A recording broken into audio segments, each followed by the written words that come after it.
जय हिंद दोस्तों। आज की इस वीडियो में हम लोग प्रॉफिट एंड लॉस के कुछ क्वेश्चन को सॉल्व करेंगे जो कि एसएससी एमटीएस के एग्जाम में पूछा गया था। तो चलिए देखते हैं पहला क्वेश्चन क्या है। एक दुकानदार एक वस्तु पर 25% की छूट देता है। यदि वह 37% की छूट देता तो उसे लाभ के रूप में 120 रुपये कम प्राप्त होते। वस्तु का अंकित मूल्य ज्ञात कीजिए। तो देखिए अंकित मूल्य को हम लोग 100 मान लेते हैं। तो पहला विक्रय मूल्य दिया है 25% की छूट यानी 100 माइनस 25 75%। और दूसरा विक्रय मूल्य दिया है 37% की छूट यानी 100 माइनस 37 63%। तो दोनों में कितना अंतर है, दोनों को माइनस कीजिए 12%। और क्वेश्चन में बोला गया है लाभ के रूप में 120 रुपये कम प्राप्त होते यानी 12% बराबर 120 रुपये। और पूछा गया अंकित मूल्य, तो अंकित मूल्य माने थे 100 यानी 100% बराबर x। अब इसको सॉल्व कर दीजिए, 12 को इससे काटिए 10, तो x बराबर दोनों को इंटू कीजिए 1000 यानी वस्तु का अंकित मूल्य आ गया 1000 रुपये। तो चलिए देखते हैं अगला क्वेश्चन क्या है।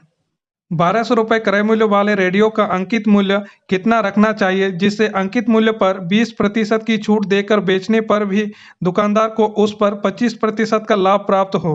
तो देखिए उसका क्रय मूल्य दिया है 1200 रुपये और बोला गया है 25% का लाभ प्राप्त हो यानी 125/100। और उससे पहले बोला गया है 20% की छूट देकर बेचने पर भी यानी नीचे होगा 80। और क्वेश्चन में अंकित मूल्य पूछा गया है यानी ऊपर 100। अब इसको सॉल्व कर दीजिए, यहाँ पे 100 यहाँ पे 100 काट दीजिए, यहाँ पे एक जीरो यहाँ एक जीरो काटिए, 8 को इससे काटिए, 15 8 120। अब दोनों को इंटू कीजिए, 15 इंटू 5 75 यानी 5 बचा 7, 15 दूना 30 और 7 37, 7 बचा 3, 15 एकम 15 और 3 18 यानी वस्तु का अंकित मूल्य आ गया 1875 रुपये। तो चलिए देखते हैं अगला क्वेश्चन क्या है। किसी वस्तु के अंकित मूल्य पर दी जाने वाली 20% और 10% की दो क्रमिक छूटें किस एकल छूट के बराबर होगी। तो देखिए यहाँ पे लिखे एमआरपी और यहाँ पे लिखे एसपी। तो एमआरपी को पहले आप 100 मानिए, तो बोला गया 20% की छूट यानी 80। और दूसरा एमआरपी को भी आप 100 मानिए और दूसरा छूट दिया है 10% यानी इंटू 90। अब इसको सॉल्व कर दीजिए, यहाँ पे 2 जीरो यहाँ पे 2 जीरो काट दीजिए, तो यहाँ पे बचा 100 और यहाँ पे 9 8 72 यानी 100 से 72 हो रहा है।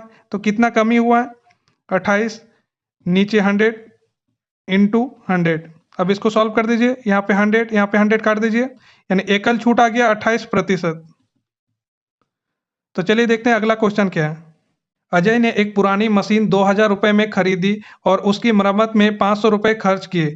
फिर उसने उसे 4000 रुपये में बेच दिया। उसे कितने प्रतिशत का लाभ होगा। तो देखिए 2000 रुपये में उसने खरीदा था और उसके बाद बोला गया मरम्मत में 500 रुपये खर्च किए यानी प्लस 500, दोनों को प्लस कीजिए 2500 यानी उसे टोटल 2500 रुपये का खर्चा हुआ था। और विक्रय मूल्य दिया है 4000 रुपये। तो क्वेश्चन में पूछा गया है कितने प्रतिशत का लाभ होगा। तो कितना लाभ हुआ है दोनों को माइनस कीजिए 1500 बटे नीचे टोटल कितना खर्चा हुआ है 2500 इंटू 100। अब इसको सॉल्व कर दीजिए, यहाँ पे 2 जीरो यहाँ 2 जीरो काटिए, 25 को इससे काटिए 4। अब दोनों को इंटू कीजिए, 15 इंटू 4 60 यानी उसे कुल 60% का लाभ होगा। तो चलिए देखते हैं अगला क्वेश्चन क्या है।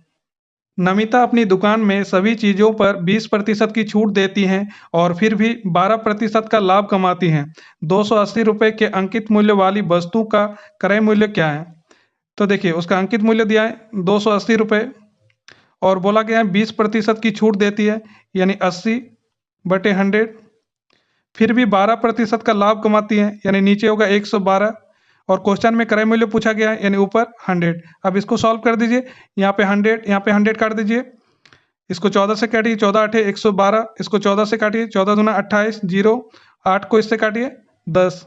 अब दोनों को इंटू कर दीजिए 200 यानी वस्तु का क्रय मूल्य आ गया 200 रुपये। यदि वीडियो अच्छा लगा है तो चैनल को सब्सक्राइब कीजिए और वीडियो को लाइक कीजिए।